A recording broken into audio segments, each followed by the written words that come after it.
Now, I'm delighted to say that for the first time properly on my show anyway, Nick Buckley is here. He's a man with an MBE, which is rather nice to know. You're the founder, of course, of the Mancunian Way charity, which I think was a sort of, and still is, a homeless charity to some extent. And you're here because you've been in London with Claire Fox at the Academy of Ideas weekend, which looked like it was quite a do. It was amazing. Yeah. I think, there must have been close, I ain't got the figures, but there was hundreds, if not thousands of people there over the 2-day weekend, Saturday, Sunday. Hundreds of speakers, opportunities to talk about almost anything that is probably taboo today. Yes. So racism, COVID, the green agenda, are we living in fear? Is the government controlling us? All these conversations were had by different people with the public. And that shows you, doesn't it, that there's a real thirst for that kind of thing, because people are sick and tired, I think, of being told what to think, told what to do. I mean, I was tracking the news over the weekend, and so much stuff was being written about, how factories are going to shut down, we're going to run out of power, there's going to be no turkeys at Christmas. All this kind of fear-mongering that's going on. Much of it entirely wrong, in my view. It is, but I think we're still at a stage where the majority of people still believe this and are still quite happy to take the news and believe it 100%, because we've been spoon-fed since the Second World War. Everything is always someone else's fault, and the state is always there to protect us and make our decisions for us. But more and more people, such as this weekend, are saying, no, I want to have a say in my country. I want to have a say about the life for my children. And I may not be right, I still deserve a say in it. Well, also, you want to talk about things, because, I was saying this to Claire Fox on Friday, who was in before this whole thing kicked off. And I said, nobody ever suffered from having a conversation about something, even if it's an unpalatable one, even if it's not very pleasant, even if parts of it might even be offensive. You don't actually do any damage by having the conversation. You may learn something. You may realise that your thoughts are incorrect. You may find out a new piece of information that then you can use to help you formulate your ideas and your thoughts. Nothing bad comes out of speaking to people you disagree with. No, exactly right. And that's the whole sort of bread and butter, isn't it, really, of what we have been brought up, certainly what I was brought up to believe. I had a very argumentative sort of father. Grew up in London, but both my parents were Scottish. We used to talk all the time, which is why I now talk all the time. And if you didn't have a decent argument, you weren't going to really get much of a say in that evening's conversation. And so I wonder whether schools should do more of it. I know that it's a bit sort of seen probably as a bit old-fashioned to have debating societies, but I don't think that would do people any harm. I think it's probably needed more than ever, and that's because of phones and social media. Yes. It's getting worse. No one speaks to anybody anymore now. No. Nobody has a friendly chat. You will text people rather than phone people. And we're losing the skill of communication, because communication is not just about your words. It's about your body language. It's about you being able to see in the other person's eyes that they're upset, that they're offended, that they may be a bit vulnerable. It's about seeing those body language things. But if we're just staring at screens all the time, we're losing that. I think that's a very good point, because I think people have lost, or maybe never had, in some cases, the art of argument. So that, on Twitter, everything's an outrage. We're going to be talking, as I said, to Jonathan Gullis later on in this hour, who was absolutely slaughtered all over the weekend on Twitter because of something he said at Tory Party conference about white privilege. Now, it's a perfectly reasonable thing for him to say it, and even if you didn't like the fact that he said it, it's so the overreaction to everything now is crazy, isn't it? But it turns out he was true. Yeah. The term white privilege is racist. Yes, of course it is. Well, anything I would have thought that has an attachment of a skin colour to it is racist, isn't it? Because I always turn it around the other way and say, well, if you call it black privilege or black something else, people would say, we can't say that. How can you? Tell us a bit about your story, because, Nick, most people might know it, but there'll be some people listening now who won't remember what happened to you last year. Yeah, well, 15 months ago, I thought I was a free person living in a free country and had the right to express my views. It sounds quite silly now, but that's what I thought 15 months ago. Then we had the Black Lives Matter protests in London that turned violent, and I decided I'm going to look into Black Lives Matter. I've not really heard of the group before, so I went to Google, found the website, read their website, and thought, oh, I don't like the sound of much of this. So I wrote an article about it and put it on LinkedIn. And it just talked about defunding the police, breaking up the nuclear family, anti-capitalism. Basically deconstructing capitalism. Exactly. That's what they wanted to do, wasn't it? Marxists. And I put that in it, that I believe they're Marxist. And then they ended the article by saying, if we want to improve the lives of black people in the UK, these are my suggestions from someone who's worked on the streets in diverse neighbourhoods for 2 decades. Right. Went on LinkedIn. It was fine. Some people agreed, some people didn't agree. But then someone copied the link to Twitter. Twitter's mental. It really is, isn't it? It is. It's getting worse as well. Do you think? It's not. I don't think it's worse for me. I think it's. Yeah, I think it's all. I don't know if it's worse or not. It's a lot better for me now. Right. But yeah, someone set a petition up to have me fired from the charity because I'm obviously. And were you on Twitter at that time? Yes. Yeah. I'm obviously a Nazi and a racist for even talking about Black Lives Matter. Yeah. No one criticised me for the article.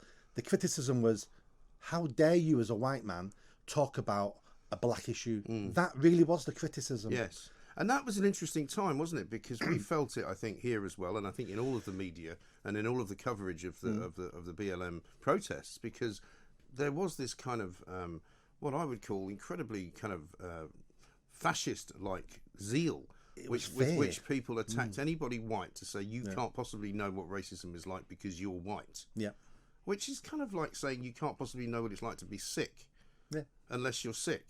Yeah. Which is kind of not really, doesn't make much sense if you want to talk to a doctor, does it? No. And I put, if you look at where the blame should go for this, I put it squarely at the feet of Boris Johnson, because he said nothing.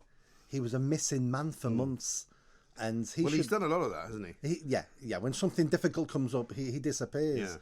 Yeah. And I think the reason why is he read history. I think he read classics at university. He's wrote history books, and he's good at looking at someone like Churchill, temporarily taking one of the traits from Churchill and thinking he's Churchill, where really he's just taking a trait for a small amount of time. He's not Churchill. Well, also, there's more to being Churchill than saying you want to be Churchill. Exactly. It's a bit like me saying I want to be, Ronaldo. Yeah. I'd quite like that, but I mean, it's not going to happen just because I want it to, you know. So how many people signed the petition to get you fired? So 450 people signed to get me sacked. That's not many. Not many at all. The board. I mean, I think I've had more panicked. people asking for me to be sacked than that. I mean, that's, you have to duck your game. The board panicked, who I appointed, and they sacked me over email. Right. You're terminated immediately. And did they offer you an explanation? No, just a one sentence email. You're terminated immediately. Goodness me. So and that totally is cancel culture, isn't it? Cancelled completely. You're out. Completely destroyed. Reputation gone. My charity gone that I set up, I founded, I funded for the first couple of years. And presumably you were taking. I mean, presumably you're paying. I was taking a wage at that point. Yeah. So they're saying basically we fired you. I mean, I'm not even sure that's legal, is it? Well, it turns out it wasn't legal. So then I decided to say, no, I'm not having this. So I worked for the Free Speech Union, who are fantastic. If you like to talk, you need to be a member of the Free Speech Union because you don't know when you need them.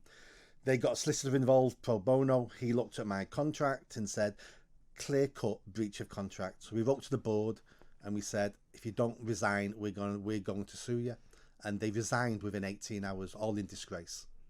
And I got my job back and got the charity back. And how hard was that to do, just for you, kind of emotionally? Because it was must have been quite a difficult time. Oh, horrendous! It was a 5-week journey. The first week, I was completely a broken man. It was only the second week I started fighting back. The first week, I was grieving. I was in shock. I was embarrassed. Yes, I was reflecting. It's a strange feeling, isn't it? Because whenever you're in the middle of something like that, and I know what that's a bit like, it can be very debilitating. Because you're not quite sure what's going to happen next. Yeah, and if you're a decent person, you start looking at yourself thinking, maybe I did cross the line. Yeah. Maybe I have done something wrong because I know I'm not perfect. And then I'm there's a perfect. bit of that where you go, actually, I should have done it more cleverly, or I should have done it a different way, or maybe, I've dropped myself in this situation. Did you have any support? Did you have family around you that were people that you could talk to? Not really. Only because of my embarrassments. I didn't want to talk to anybody. Right. I was embarrassed. That's an interesting take on it as well, isn't it? Because, I think a lot of people listening to this who are in the public eye, for example, will feel that because it's happened to so many people. Yeah. Look at the guy from Mumford and Sons. Yes. Who happened to say that he quite liked Jonathan Renault's book. I think his name is, the American guy. Yeah. And he's now no longer with Mumford and Sons. Yeah. And he had to leave the band. And I mean, he was denounced by everybody, right, left and centre.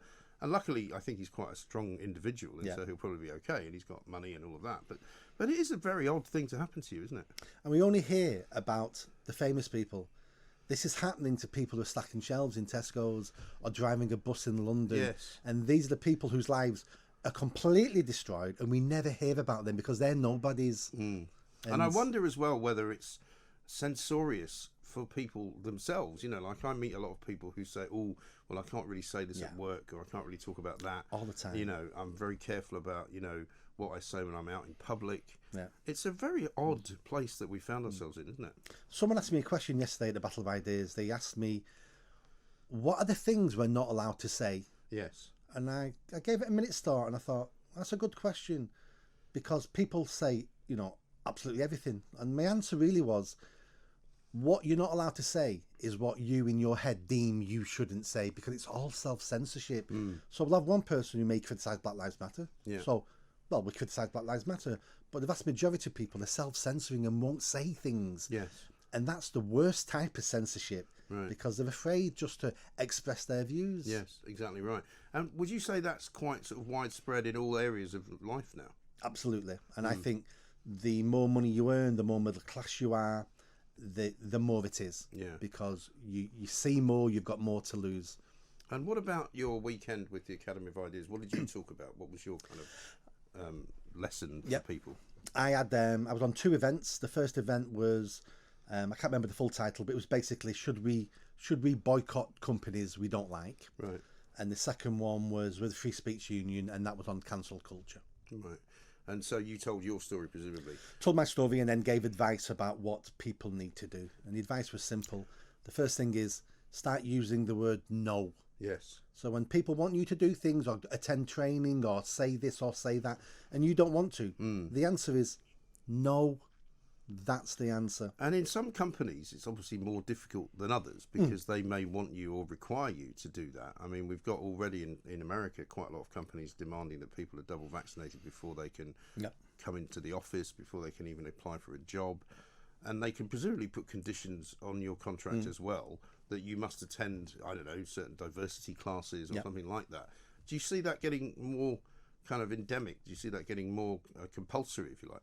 Absolutely. And what I don't want is people to be a martyr and get sacked over something tiny because they made a stand, because people have mortgages and families to raise. So it's about, and that's what people are scared of, isn't it? It's about fighting clever.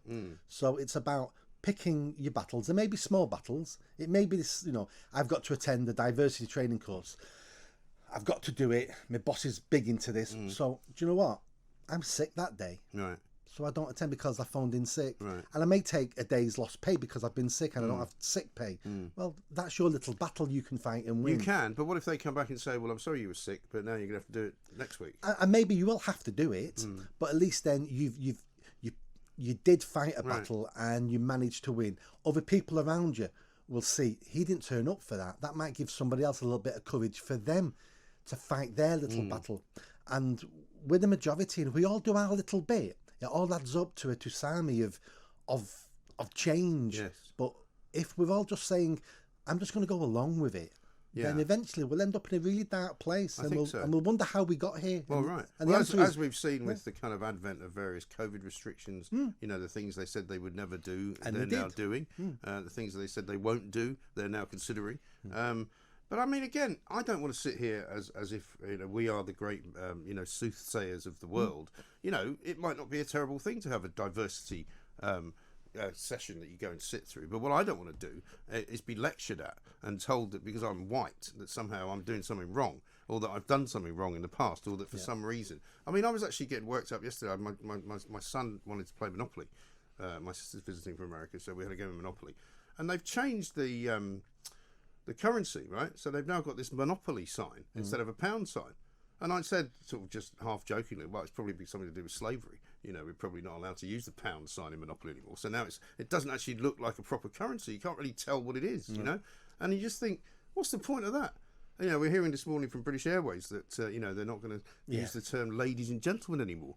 And you think, well, that's just ridiculous, They may not use that I'm term all for anymore. equality, but St Andrews University, for example, last week, this probably came up at the weekend, have declared that the word equality doesn't mean treating people equally, doesn't mean treating people the same. It means treating people differently. And you're going, well, that's actually not what it means. That's the precise opposite of what it means, Yeah, but let's go back to the BA. So BA now are not going to use gendered terms because they want to be compassionate and tolerant and inclusive, but yet they're still going to fly to countries where they execute gay people, where they treat women as second-class citizens. They're still going to fly to China, where they've got 1 million Muslims locked up in concentration camps. So how tolerant and inclusive Yes. are they really? I know. It really is extraordinary. It's great to talk to you, Nick. Stay with us. We're going to take a little break. Nick Buckley's here, of course, founder of the charity Mancunian Way, a man who's standing up for free speech in a way that he probably never thought he would have to do. This is Talk Radio. I'd love to hear from you as well. Don't forget, we take your calls on this show because your opinions matter to us as well.